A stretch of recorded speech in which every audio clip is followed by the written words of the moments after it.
2017 के बाद श्री जी की सेवा, जो जल वाली सेवा थी, वो क्यों बंद हुई, क्या कारण था, क्या उसके बारे में आप? उसमें एक तो गौवंश आ गया ज़्यादा। अच्छा। हाँ, करीब 150 गौवंश की सेवा हमें मिली 2017 में? हाँ जी, हाँ जी। सेवा तो पहले ही प्राप्त हो चुकी थी, लेकिन तब गौएं कम थी। पहले 1 गाय से ही गौ सेवा आरंभ हुई, 5 गाय फिर रही, फिर 10, 15, इस तरह से गौवंश बढ़ता गया। तो आपके पास अभी 60-70 गौवंश है। 60-70 गौवंश है। गौएं कम कर दी गई क्योंकि पर्याप्त मात्रा में उसकी मदद नहीं मिली हमें। तो बाबा 200 तक गया था। अच्छा, तो मतलब कुल मिलाकर 2017 में गौवंश ज़्यादा, उनकी सेवा के कारण भी जो है 2 कारण है उसके। 2 कारण। एक तो एक अपरस उसका भंग होने लगा, बीच में अपरस नहीं बन पाता था। सो अपरस नहीं होने के कारण लाडली ने कई बार हमको संकेत किया, अपरस में आपने गड़बड़ की है। वहाँ जहाँ भी, वैसे मैंने अपनी तरफ से गड़बड़ नहीं की, अनजाने में उससे गड़बड़ हुई, वहाँ मुझे संकेत कराया गया कि अपरस आपने वहाँ पे मिस किया है। बाबा, ये हम अगर अनुमति चाहते हैं कि ये जो अपरस जो वाली आपने बात बताई, ये आप हमारे भक्तों तक भैया कर सकते हैं कि वो क्या अपरस था जो श्री जी ने आपको संकेत में देकर? प्योरिटी देखो, first purity mind, purity of mind, विचार। जैसे आपके विचार आप प्रभावित करते हैं ना, सद्विचार प्रभावित करते हैं ना, बिल्कुल ठीक ऐसे ही बाहरी जो स्वच्छता है वह भी प्रभावित करती है।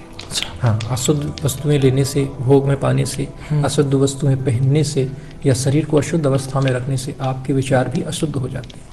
इसलिए शरीर की शुद्धि, वस्त्रों की शुद्धि, वातावरण की शुद्धि, यहाँ तक कि भोजन भी शुद्ध अवस्था में ही करना चाहिए। शुद्ध अवस्था। हाँ, जैसे प्रिय जी का भोग ही आप अपरस में जो बनता है, जो ऐसे घर में भी भोजन ऐसे ही बनाए, शुद्धता से बनाए, उसमें जो है शुद्धता का पूरा ख्याल रखें, नहीं तो भोजन अशुद्ध होने से आपके विचार भी अशुद्ध हो जाएंगे। और दूसरा कारण, वो तो खैर श्री जी की ही लीला है। अच्छा। हाँ, मुझे फिर बहुत ज़्यादा क्रेज हो गया जो जल लाने का। अच्छा। हाँ, 2-3 कलश दास लेके आया, 35 लीटर का। तो फिर 300 सीढ़ियाँ लाके चढ़ने से मुझे थोड़ी सी सर्वाइकल की भी प्रॉब्लम हुई थी, पर वो श्री जी ने ठीक कर दी थी। लेकिन बाबा, मैंने तो आपको देखा था, आप सुबह भी लाते थे और शाम को भी लाया करते थे। फ्रेश जल श्री जी हमारे हाथ से जल पिए और ताज़ा जल पिए। बाबा के भाव ये थे कि शाम को भी बिल्कुल शुद्ध ताज़ा जल आए और श्री जी शाम को जो दर्शन दें सभी भक्तों को, ताज़ा जल पी कर।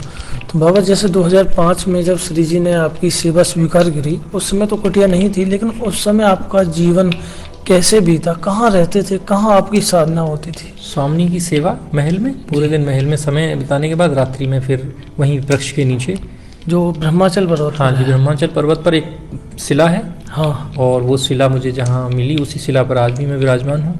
आज भी वहाँ आप तपस्या करने के लिए जाते हैं? अभी भी मैं जाता हूँ। अच्छा। और वहाँ पर केवल जूट की बोरियाँ या कंबल ही प्रयोग किए जाते हैं। अच्छा। और दूसरा आसन प्रयोग नहीं करते। तो बाबा, मैं 1 सेकंड आपको रोकना चाहूँगा कि बाबा, जब आप वहाँ रहते थे तो हमेशा सेवा के बाद पूरी रात्रि आप वहाँ निद्रा और आहार दोनों स्वामी ने बंद करा दिए थे।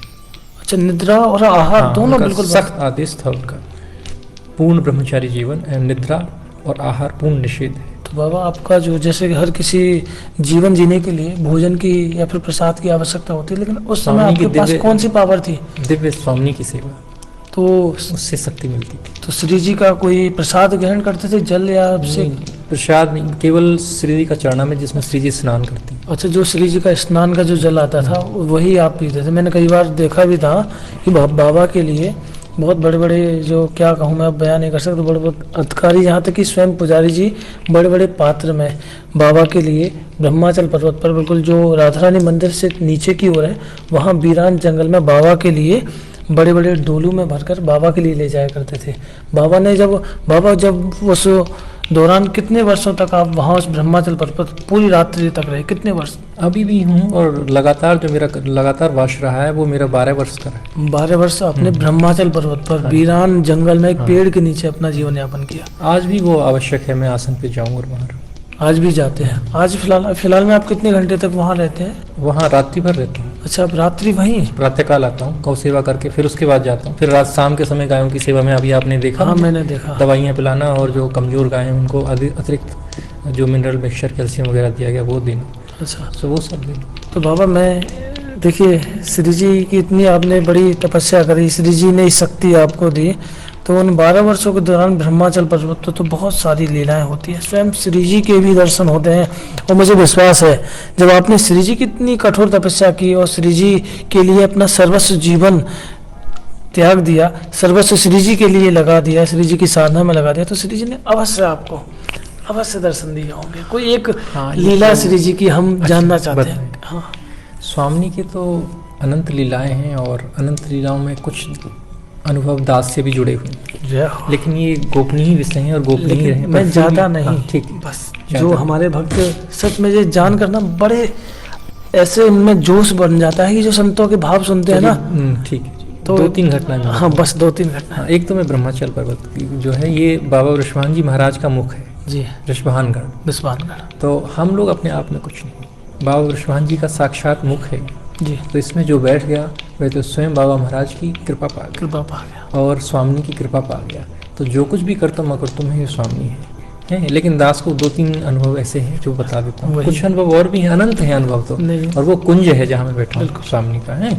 सो उसमें उस कुंज का नाम भी स्वामी ने मुझे बताया। जी। ऊपर भी ले गई स्वामी हमें, दिव्य जो गोलोक धाम है, अच्छा वहाँ भी दिखाया कि वहाँ भी ये कुंज विराजमान है। अच्छा। हाँ। तो कई बार क्या कुछ वैसे अनुभव मुझे बोलना तो नहीं चाहिए, पर मैं नहीं, बोल बोलो, देता हूँ। ठीक है। तो एक बार क्या हुआ कि गर्मियों के दिनों में, अच्छा। गर्मियों के दिनों में बहुत गर्मियाँ थी, जब जून के महीने में पर्वत गर्म हो जाता है, बिल्कुल बहुत बिल्कुल, हॉट हो जाती है। सो वहाँ उस समय पर मैं समाधिस्थ हो जाया।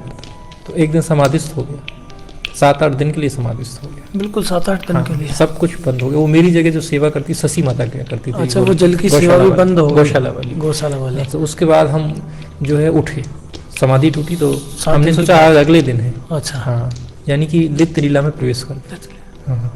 सो उसके बाद स्वामी ने जैसी जगाया, एकदम से समाधि टूटी। और भी लोग आए, जो आसपास के लोग थे, वो भी, उन्होंने भी देखा। हमने पूछा आज क्या तारीख है, ये है? बोले नहीं बाबा, आज तो ये डेट 7 दिन। 7 दिन।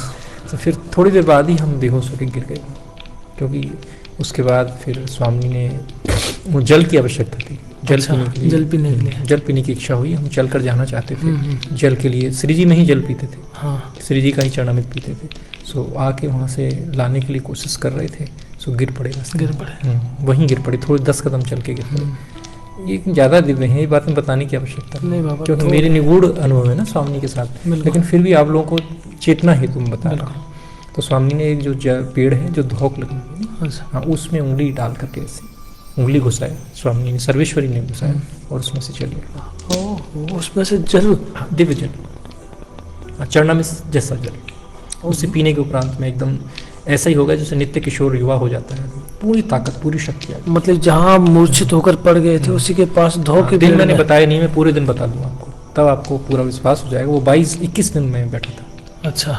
22वें दिन मेरी समाधि टूटी। मैंने उससे पूछा कर्मचारियों से, आज क्या 2 तारीख है? बोले नहीं, आज 22 तारीख है। तो मतलब श्री जी ने उसी जल की धो के पेड़ पर एक उंगली लगाकर वहां से जल, हाँ जी, हाँ। वो जल आपने पिया और एक तरह से बहुत पावर से अभी भी निकल आएगा वो जल। हाँ। सामने अब है, अंदर है। अभी भी हर है। जल, हर वृक्ष के अंदर श्री जी विराजमान है, स्वयं श्री जी स्वयं विराजमान। हाँ, स्वयं ये जो गहवर वन है, वो स्वयं भगवान श्याम सुंदर यानी ठाकुर जी स्वयं है। बाबा ये लीला बहुत सुनकर सच में आनंद आया कि साक्षात श्री जी किस तरह से कृपा करते हैं। एक और लास्ट लीला हम आपसे चलिए, एक आप ही की बताता हूँ। चलिए। अच्छा। हाँ, मैं निर्जला वतन में रहता था ना, केवल चरणामृत लेता था।